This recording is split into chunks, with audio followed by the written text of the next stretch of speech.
Opštiните bile neodgovorni vo kriza, za 1 milijarda denari pogolem trošok za struja žrtvuvale projekti vredni skoro 2 milijardi, tvrdi minister za lokalna samuprava Risto Penov, povikuvajki se na analiza na UNDP, koja se odnesuva za 9 meseci od 2022 godina po početok na vojната во Украjina. Та милијарда тие ја надоместиле со намалување на капитални инвестиции за 1.900.000.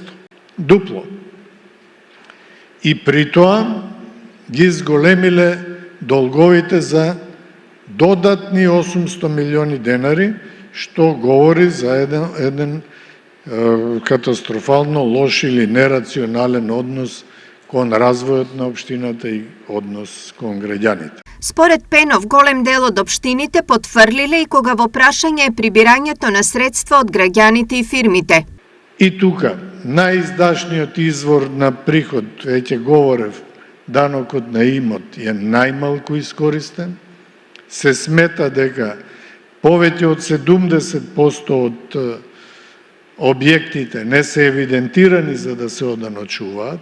Комуналиите кои општините ги доживуваат како најинтересен извор на приход кога се бара дозвола за градење, се исти веќе 20 години, а и гледаме околу нас се градат екстремно профитабилни објекти и во такви услови спасот се бара: дајте ни државни пари, дајте ни можност да се задолжуваме, а собствените ресурси кои ти стојат на располагање воопшто не се обидуваш да ги искористиш. Децентрализацијата на општините започна пред 18 години. Тогаш 70% од финансиите потребни за работа на општините биле од државата, а 30% од самите општини, со тенденција овој процент да се менува, а општините да си обезбедат средства во висина од 70% за сопствените трошоци.